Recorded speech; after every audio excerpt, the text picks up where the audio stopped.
para los estados de Massachusetts y de Maine y las ciudades de Nueva York, New Jersey y Boston.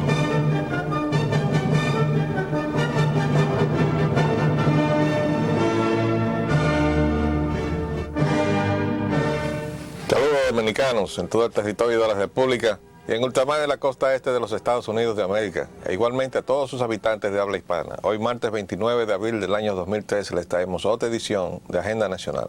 Este programa sustenta los valores de la libertad y la democracia y el derecho de los dominicanos y los latinoamericanos al desarrollo económico y social, con apego y respeto a los principios de soberanía y autodeterminación que sustentan y hacen posible la convivencia pacífica de pueblos y naciones, para identificar y analizar los obstáculos que han impedido e impiden que alcancemos la condición de vida y la felicidad a las que somos acreedores. Les habla Leopoldo Espallana Anita, y para llevar adelante este programa contamos como siempre con la ayuda y colaboración de nuestro amigo el licenciado Roger Logrando Piña.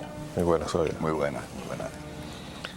Bueno, hoy cumple 40 años la Constitución de 1963 de haber sido aprobada por la Asamblea Constituyente.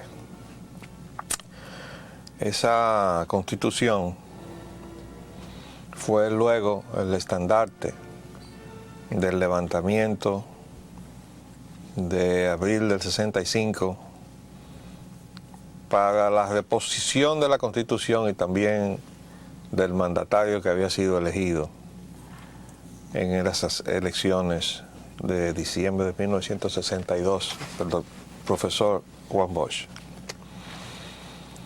En nuestra particular opinión, la resistencia al regreso del profesor Bosch estaba centrada fundamentalmente desde el punto de vista de los intereses económicos extranjeros que movieron al gobierno de Lyndon Johnson a la intervención militar de esa oportunidad. Primero a la deposición del profesor Bosch y luego a enfrentar el movimiento constitucionalista. Estaba centrado en la Constitución de la República. Quiero decir algo que muy poca gente sabe, desde luego lo saben los que todavía están vivos, que participaron en la Constitución, en la Constituyente del 63. Y es que el profesor Bosch no estaba conforme con la Constitución. La encontraba poco consistente en algunos aspectos. Y eso dio motivo a disgusto entre el profesor Bosch y el doctor José Rafael Molino Ureña, que presidió la Constituyente. Él quería algunas posiciones más radicales en la Constitución. Bueno, de todas maneras, esa Constitución sirvió de símbolo a la lucha del pueblo dominicano 2 años después para tratar de reponer el Estado de Derecho en la República Dominicana y desde luego un orden legítimo, legal, constitucional. Esa Constitución, sus características más positivas a nuestro juicio era precisamente la forma en que manejaba la preservación de los recursos, de la riqueza natural minera de la República Dominicana. Y quizás ahí estaba la parte sensible que molestaba a los intereses extranjeros, hasta el punto de llevar a provocar la intervención militar de 1965. He oído muchas versiones sobre cómo se movió eso, pero estamos llenos de experiencias de intervenciones militares de Estados Unidos en todo el mundo. Hay libros escritos sobre eso. Yo he traído un libro que tiene un catálogo de todas las intervenciones militares de Estados Unidos hasta 1992 y con las razones o pretextos que se han enarbolado en cada momento para tratar de justificar ante la opinión pública internacional esos actos con los cuales el pueblo de los Estados Unidos negaba su esencia democrática y su plataforma de principios en torno a la libertad y a la democracia. En esa oportunidad, entonces, la Constitución de la República no hubiera permitido lo que está pasando ahora mismo con la riqueza minera de la República Dominicana. Tenemos constancia de eso y vamos a pasar a otras cosas. Yo tengo aquí apuntado esto como una curiosidad, Roger. Va a parecer extraño por qué yo he tomado esto para mostrar ese pie que se ve ahí, ese zapato. Ese zapato es el zapato más caro del mundo. Oigan lo que dice ahí. Es un par de zapatillas diseñadas por Stuart Weitzman. Los zapatos están forrados de platino y tienen 642 rubíes ovalados para un total de 120 quilates. Están de venta en la tienda Harrods de Londres con un precio de $1.594.505, casi 40 millones de pesos dominicanos. ¿Es como para reírse o para llorar? No, eso es para que el pueblo dominicano se dé cuenta cómo es que está repartida la riqueza en el mundo. Porque esos zapatos se hicieron para que alguien los comprara y se los regalara a alguien más. Eso quiere decir que en el mundo hay gente que tiene muchísimo dinero, tanto dinero que es una vergüenza, que al lado de tanta pobreza que existe por doquier, haya gente que tenga tanto dinero como para gastarse este caprichito de obsequiárselo a alguna dama hermosa, ¿verdad? Póngase esos zapatos a cambio de la respuesta positiva de ella, probablemente. Pero es que también, un poco a distancia de los zapatos, también tenemos los yates. Y estos zapatos no han sido traídos al país, pero no porque falte gente que tenga el dinero con que hacerlo eso. Por eso lo muestra ese periódico probablemente en este país. Yo lo que les debo repetir es que a través del internet localicé el yate Patricia. De acuerdo a las informaciones que me llegaron previamente y a las que están en el internet, si no es el más lujoso, es uno de los más lujosos del mundo. Ese yate, de acuerdo a las informaciones que tenemos, es propiedad de Ramón Báez Figueroa, el señor que quebró Baninter. Y dejó una tonera que ahora el pueblo dominicano, a través de la disposición del gobierno dominicano y del Banco Central, está tapando en un nivel que todavía no hemos visto reportado, hace días que no sale por cuánto va la cuenta.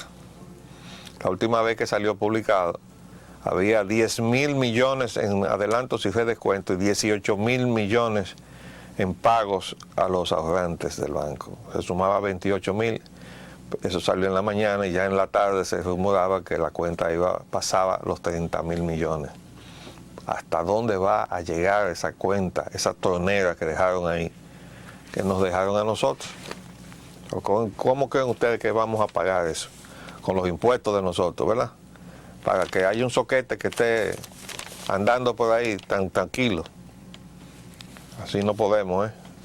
Estas son de las cosas que yo quise traer esto como una demostración de que ahí, así, en esa forma, porque eso no puede ser comprado por nadie que le haya dolido ese dinero. Tiene que haberlo recibido muy fácil y de mala manera. Tan de mala manera como los recursos que se apropió el señor presidente de Baninter. Bueno, yo tenía que mostrar eso, Roger. Yo no sé si tú tienes algún comentario. Absolutamente. En su exposición sobre esa situación, yo hice mi acotación. ¿Tú sabes qué otra cosa hacen la gente que tiene mucho dinero? Hace muchas diabluras, ¿eh? O sea, se compran un sellito con un defecto, Sí, ¿verdad? de colección. Que el sellito tenía un valor nominal inicial de 5 centavos, o de 1 centavo, de dólar, o de libra esterlina, o de lo que sea. Pero porque salió con un defecto, al imprimirlo se convirtió en un sellito único. Y la gente que colecciona sellos, ¿verdad?, que es lo que llaman la filatelia, y tienen mucho dinero, entonces le asignan un valor a tener ese sello tan especial, que es único. Y el sellito ese puede valer $50,000, $100,000 o algo por el estilo. Porque es que no saben qué hacer con el dinero. Entonces le asignan valores artificiales. Lo mismo pasa en la bolsa de valores. Lo único que eso no se hace con el dinero de los que tienen mucho, porque esos se cuidan de no perder su dinero. Lo que sí sucede es que se acumula mucho dinero de muchísimas familias, todos buscando dónde invertir, y entonces eso ¿Cómo reproducirlo? se magnificaba. Eso digo en pasado porque después del escándalo de Enron y Arthur Andersen, la familia norteamericana se ha retirado de los mercados bursátiles. Creo yo. Hoy mismo vi en la televisión algo relacionado con la Bolsa de Valores de Nueva York, que es a las casas de asesoría de inversiones, a los inversionistas, a las dos principales, Lambert, ahora no recuerdo el nombre, dentro de un momento recordaré, por favor, le condenaron a una multa de $1.800 millones por haber defraudado y desviado a sus clientes para hacer inversiones sobre expectativas falsas. Esos son los consejeros.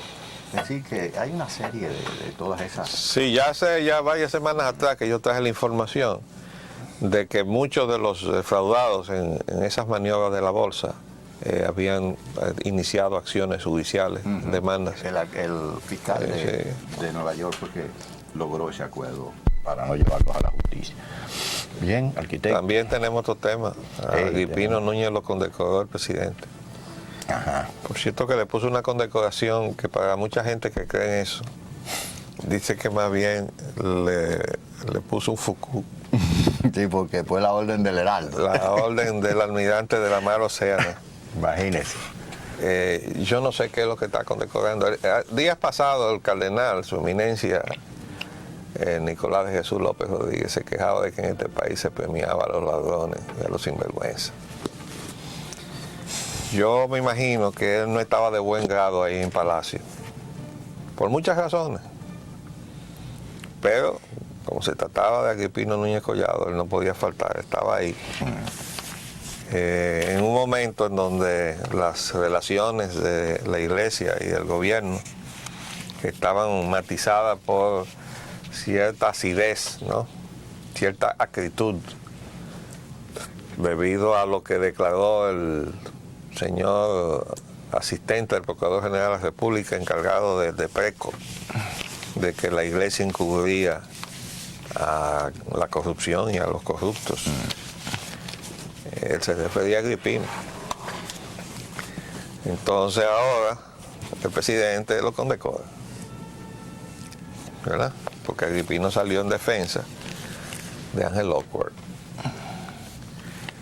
Vamos a ver, así se escribe la historia dominicana. La energía eléctrica. Estos son los temas que nos van a ocupar por el momento. La luz será más barata en mayo, pero la tarifa eléctrica bajará para el alto consumidor y se quedará estancada para los de bajo consumo, que somos nosotros los residenciales. No. ¿No es así? No es así.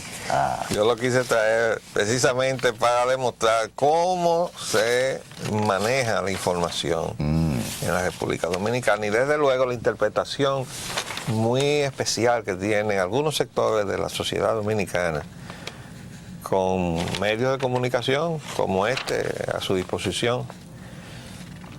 Dice que tarifa eléctrica baja para el alto consumo. ¿Ustedes saben cuál es el alto consumo? De 300 kilovatios para arriba. Esto se parece a la definición aquella que se inventó Ángel Lockwood contra la clase media dominicana, de que todo el que tenía un cilindro de 100 libras era rico en este país y por tanto debía ser penalizado.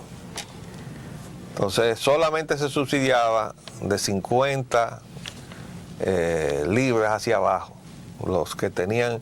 Entonces todo el que tenía el cilindro, todo el infeliz que había con mucho esfuerzo comprado un cilindro de 100 libras, tenía que ir a entregarlo para que le entregaran uno de 50. porque si no, no le vendían el gas subsidiado. Eso hizo el señor Ángel Loco ahí con ese expediente que ahora le están sacando, porque se perdieron cientos de millones. Y yo le digo al Procurador General de la República y al asistente del encargado del DEPRECO que hurguen en su archivo para que busquen el expediente que él encubrió, que fue lo que pasó con el subsidio generalizado del gas licuado de petróleo, donde se fueron miles de millones, no cientos, miles, ¿verdad? Pues bien, hay dos indicadores de lo disparada que anda la gestión de este gobierno, que quiere ir a la reelección, a base de destruir la base política del PRD, que es la clase media. Esa ha sido toda la vida de la clase media el sostén fundamental del PRD.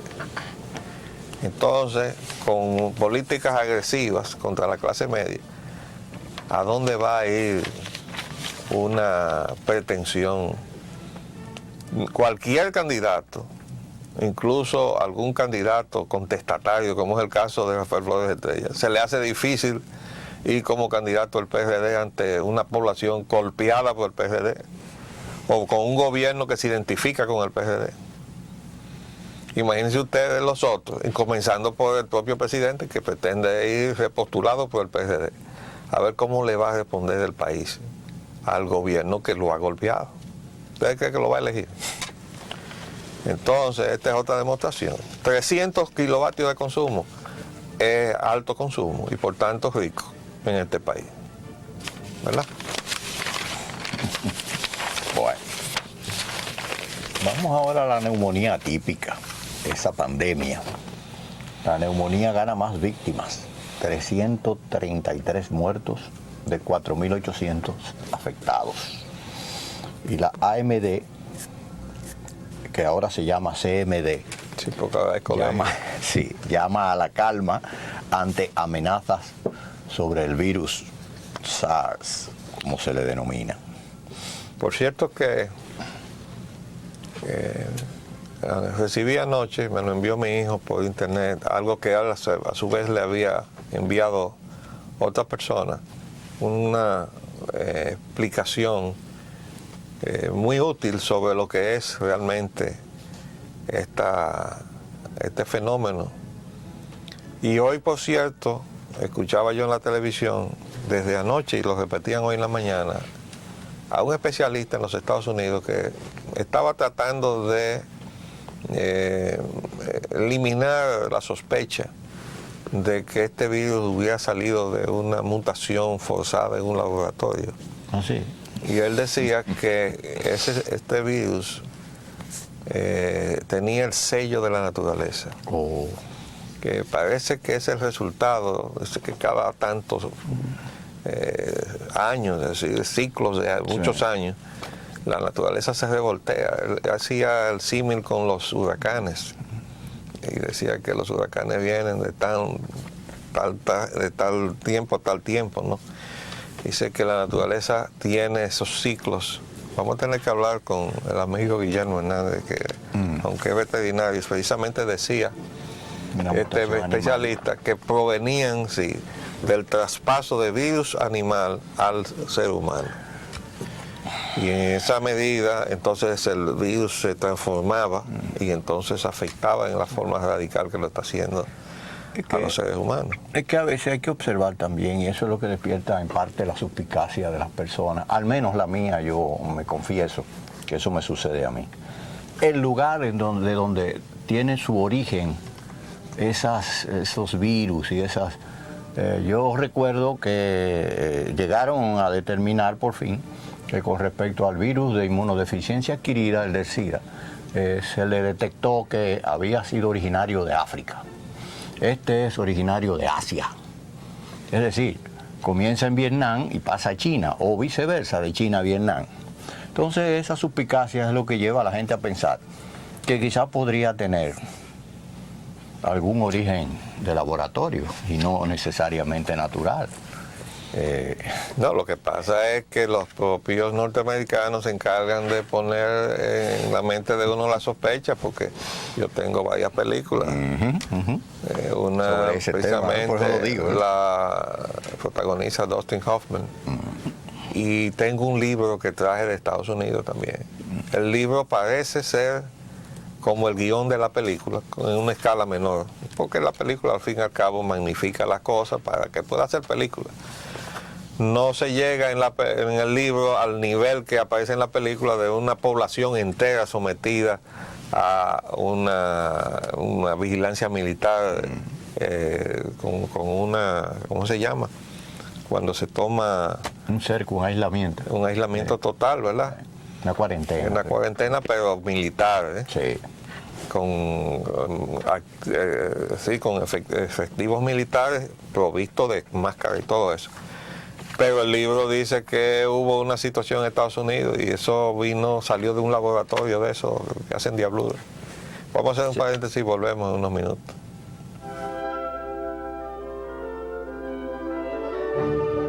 Vamos a seguir nuestra agenda, amigo Roger. El punto a seguir es el sainete político dominicano, ese consuetudinario permanente en esta agenda. La reelección, el sueño de don Tomás Hernández Alberto y la pesadilla para los dominicanos. Bueno, fíjense, bueno, no puedo dejar de referirme nuevamente a esa expresión absurda de Tomás Hernández Alberto de resucitar los muertos y que salga un titular como este. Oigan, esto es una cosa que realmente miren arriba, Peña, Guzmán y Magluta están con la reelección y es posible, yo le voy a decir una cosa. Yo he dicho que hubo gente que cortejó a Guzmán para que fuera a la reelección. Pero siempre hay los cortesanos, ¿eh? Siempre hay unos cortesanos. Y hubo gente también con Salvador. Y ahora con Leonel, que está más cerca ahora. ¿Creen que Leonel no quiso reelegirse? Lo que pasa es que él paralizó al PLD durante un tiempo. Pregúntenle a los PLDistas si no hubo intento de reelección de parte de Leonel. Entonces, pero salir con esta charlatanería, esto realmente es doloroso. Lo simpático es cuando uno lee la crónica, parece que hubo confusiones, ¿no? Y en la ceremonia hubo gente que se confundió y donde tenía que decir Hipólito Mejía decía Balaguer y cosas por el estilo, ¿no? Así es. Bueno, pero bien, estas son las cosas. Dice el presidente, no me han dado otra alternativa. Yo quiero decirle al presidente, nueva vez, eso no es verdad, presidente. Usted tuvo la alternativa de salir por la puerta grande de ahí, de ese despacho. De haberle dado un ejemplo, como se lo dio en su oportunidad a Rómulo Betancourt, a los venezolanos, que se pudo haber quedado. Rómulo Betancourt dijo, no, yo tengo que dejarle camino a la democracia venezolana. Y así se fue para impulsar lo que después, a través del tiempo, vino a caer en la conchupancia de los copellanos y de los adecos. O sea, los adversarios se pusieron de acuerdo para robar juntos. Aquí se pusieron de acuerdo 3 y allá 2. Aquí yo he dicho que hay una conchupancia de 3. Entonces dice que hay gente que ha querido sacar las uñas antes de tiempo. Eso es cierto. Pero le hemos estado diciendo, presidente, usted tiene un entorno que apesta. Se lo estamos diciendo desde el principio. Presidente, no se eche encima, como lo ha hecho él muchísimas veces de manera imprudente. Es que aquí no está pasando nada, porque yo soy el que estoy aquí. Usted, presidente, pero ¿y los otros? Pero además por ahí andan muchísimas informaciones, presidente, que no le hacen a usted ningún favor. Yo lo tengo que decir así, de frente. Como le dije yo a Antonio Guzmán, presidente, para que lo sepa por mí y no por otro, debo decirle que en el pueblo se corre la voz de que la madre maestra está arropando su gobierno. Eso determinó mi salida del cargo de secretario técnico, porque yo le dije eso al presidente. Y desde luego eso produjo una crisis familiar. Su hija le hizo un ultimátum a su padre. O Polín o yo. Yo conozco los detalles de esa conversación que tuvo efecto en la terraza de la casa del presidente. Yo conozco los detalles. Entonces, siempre ha habido los que andan, pero Antonio Guzmán era un hombre bueno.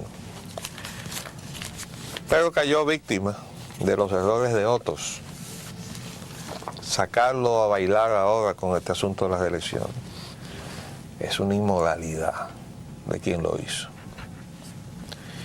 Además quiero decirle que esto cae ahora en un terreno que yo tengo que explicar. Yo he cuestionado las razones que pueda tener el presidente para justificar ante el país el que su gestión esta merezca prolongarse 4 años más. ¿Cuáles son los méritos de esta gestión? Haber seguido lo que encontró, lo que le dejó Leonel Fernández.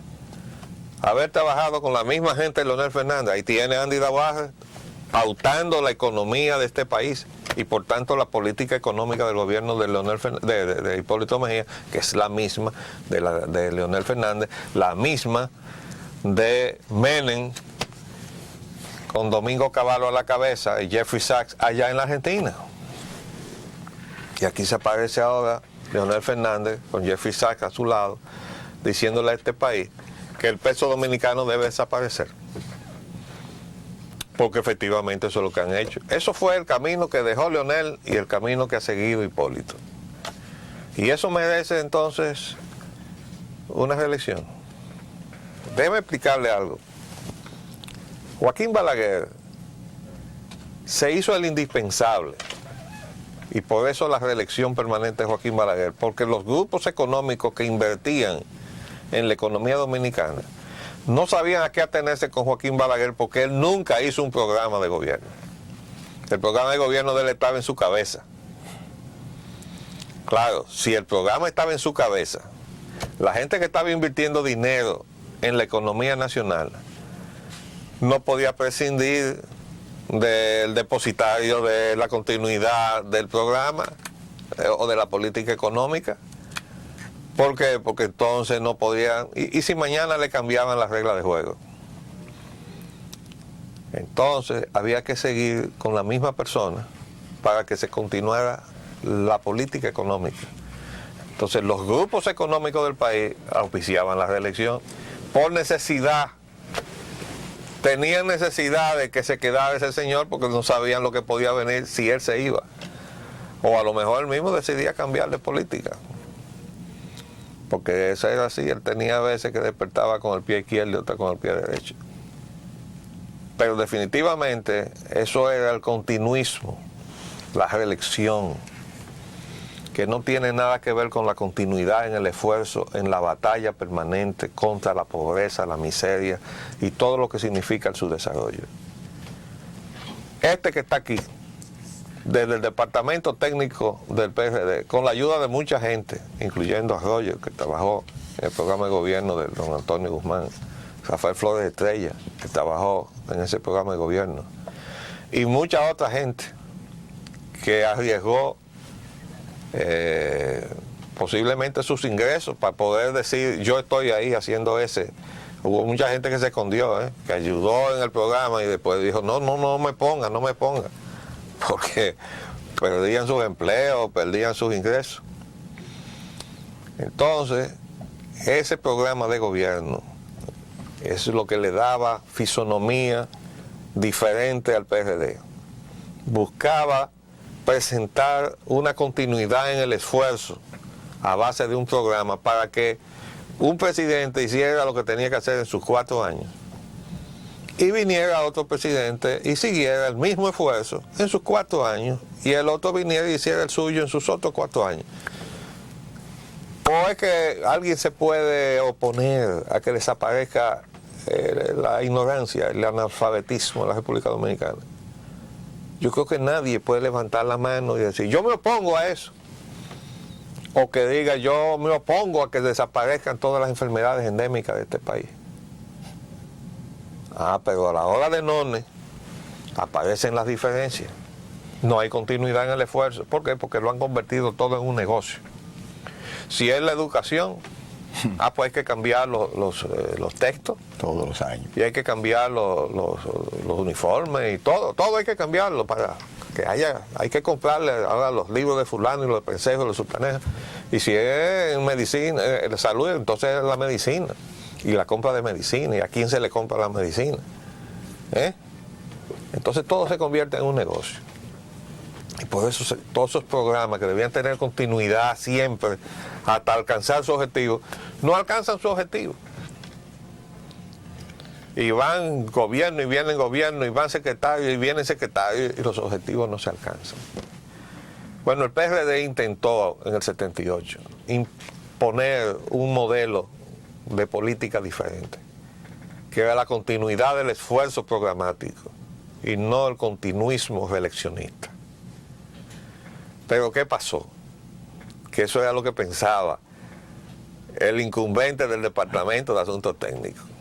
Pero los políticos del PRD, comenzando por su líder, estaban en otra cosa. Y entonces, por eso el programa de gobierno, tan pronto salimos del cargo, pasó a una gaveta. Lo único que importaba de ese programa de gobierno, ¿ustedes saben qué era? El principio de la no reelección. Entonces, también ese principio fue un poco zarandeado por los esfuerzos reeleccionistas que ya digo yo y confirmo y afirmo que existieron en el gobierno de Antonio Guzmán. Y yo recuerdo un analista político que todavía está en los medios de comunicación que proyectó a la hija del presidente como la Evita dominicana. La Evita Perón, la Argentina, ¿verdad?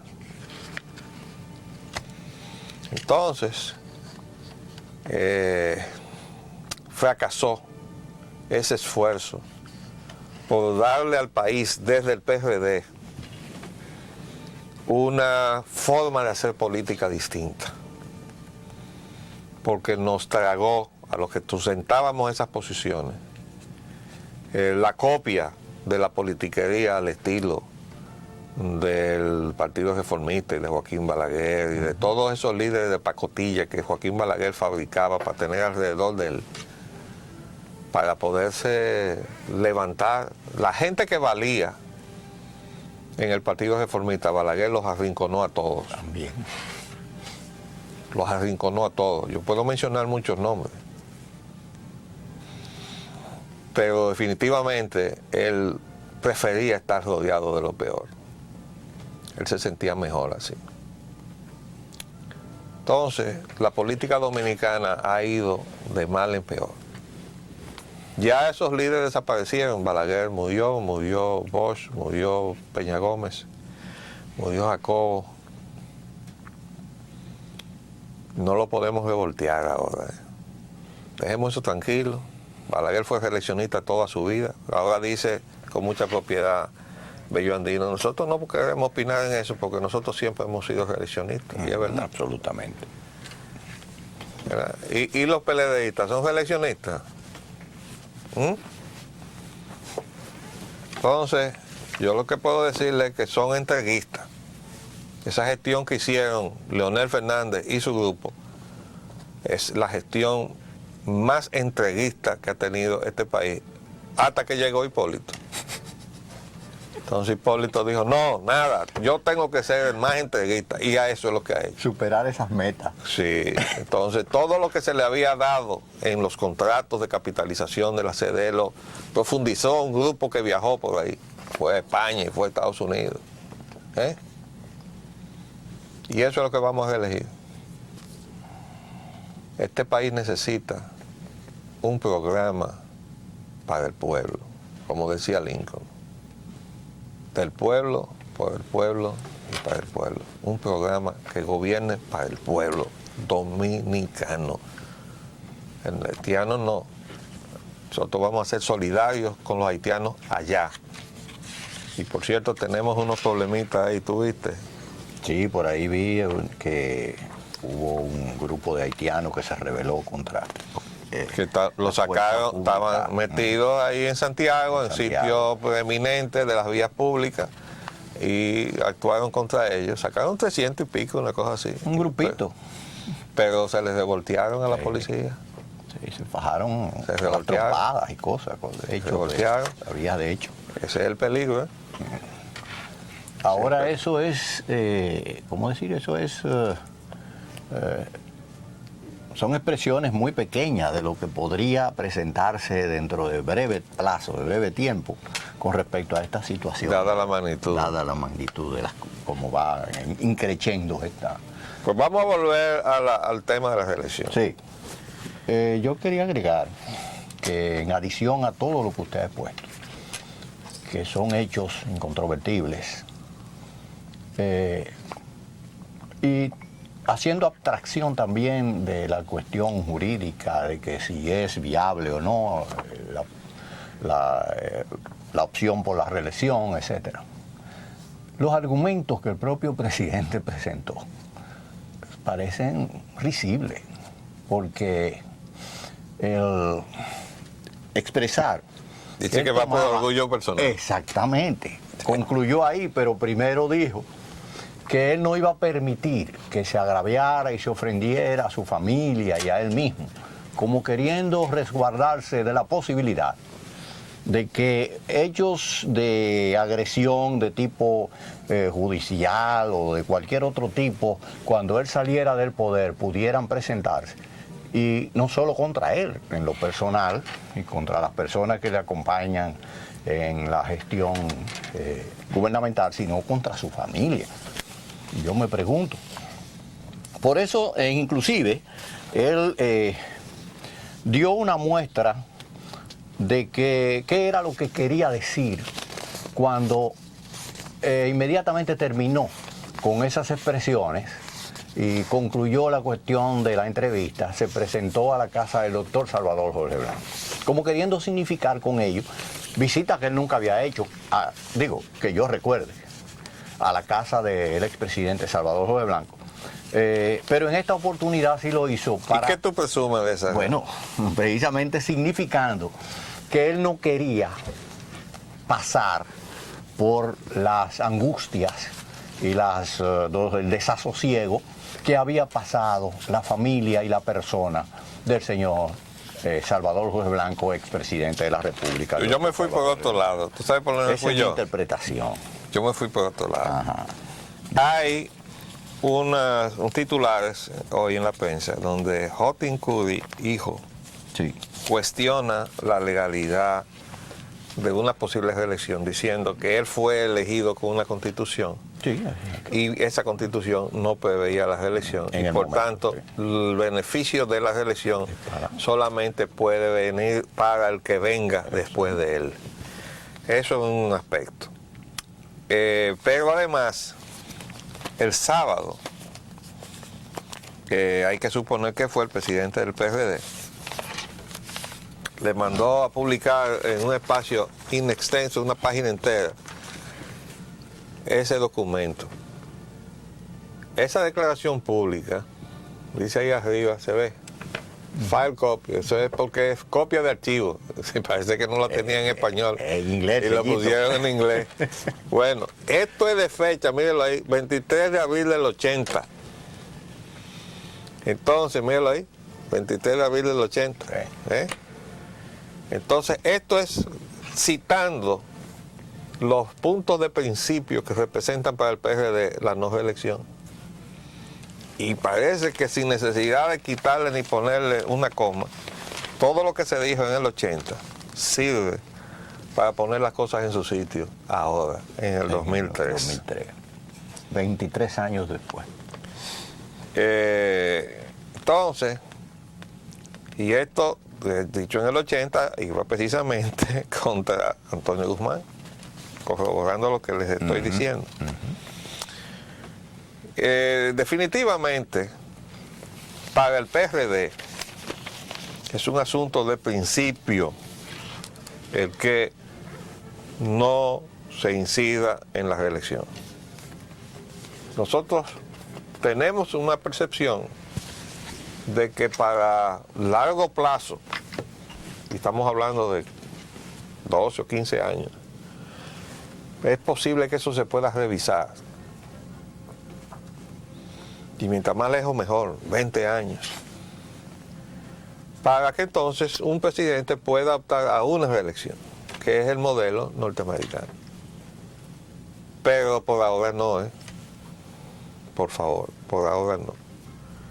La vicepresidenta Milagros Ortiz Bosch estaba diciendo exactamente eso, hablando del ejemplo o del modelo norteamericano. ¿Sí? Venir a aplicar eso ahora aquí es peligroso, y es así. Nosotros, es peligroso, que es que todavía la democracia no se ha afianzado en un Estado de Derecho. Aquí no hay Estado de Derecho. Estamos en una anarquía. Ayer decíamos, esto es un barco que no tiene rumbo. Y a veces parece que no tiene capitán. Pero ciertamente es un capitán que no mira a la brújula para saber hacia dónde va el barco. Y si no, no tendríamos la crisis que tenemos con el mercado cambiario, la capitalización, sabiendo que es la exacción que están haciendo esas compañías extranjeras de manera indebida, inconstitucional e ilegal del bolsillo de los dominicanos. Pero este gobierno dice que no le va a cambiar eso. Él lo heredó así, pero yo no lo voy a cambiar, lo dijo el presidente. Otro día dice que sí, que lo va a cambiar. Bueno, vaya usted a saber con qué se queda usted de lo que se le ocurra decir al presidente. Si lo que dijo hoy, o lo que va a decir mañana, o lo que dijo anteayer. Y por eso decíamos, no hay ya posibilidad alguna de salvar la credibilidad del presidente, ni su palabra, porque precisamente ha estado cambiando una cosa, o diciendo una cosa y haciendo otra, o cambiando lo que dice. Entonces, hay un problema de principio. PRD, si se trata de forzar la candidatura del presidente en el PRD, definitivamente va a haber problemas. Acuérdense que ahí ha habido hasta tiros en el PRD. Y que Peña Gómez, a la hora de defender su poder, mandó a acercar la Casa Nacional con hombres armados de metralletas, alambres de púa, para evitar que se reuniera el Comité Ejecutivo Nacional, que ya él no controlaba ahí. Todo eso ha habido en el PRD, y hubo lo del Concord, los tíos del Concord. De manera que hoy la prensa, y ayer tarde sale Eligio Jaque diciendo que si es necesario van a llevar la candidatura de Hipólito Mejía por vía de otro partido. Y yo presumo que la consulta que él fue a hacer a donde Salvador Jorge Blanco fue sobre la parte constitucional. Si podían redimirle la inconstitucionalidad de su pretensión, porque a él, de acuerdo a la opinión que yo imagino asesorada por su padre, de Jotin Curi hijo, dice que no es aplicable ese beneficio al señor presidente de la República. Y Jorge Salvador probablemente habría dicho lo mismo, creo yo. Bueno, yo no sé lo que le habrá dicho Salvador. Salvador no salió bien del poder. No salió bien del poder. Se puede decir que Balaguer hizo abuso y todo lo que se quiera, probablemente es verdad, pero si hizo abuso del poder, que lo hizo en el caso de Rafael Flores Estrella, no le faltó razón para meter en la cárcel a Salvador Jorge Blanco y a otros que sí metieron la mano. Lo lamentable de todo eso es que después de mucho tiempo, después de haber dado el ejemplo de trancar a Salvador Jorge Blanco en la preventiva, después salió él diciendo, según versión de Atoy de Can, que él se arrepentía de haber hecho eso. Sí. Como que eso no debió haber sido. Llegó muy lejos. Yo no sé. Me fui más allá. De todas maneras, el país está en vilo. Lo tiene en vilo la corrupción de la democracia. Y esta situación nos puede llevar a situaciones sumamente peligrosas. Terminamos por el día de hoy. Les hablamos Leopoldo Espaillán, Anita. Y Roger Gana. Hasta luego. Agenda Nacional de los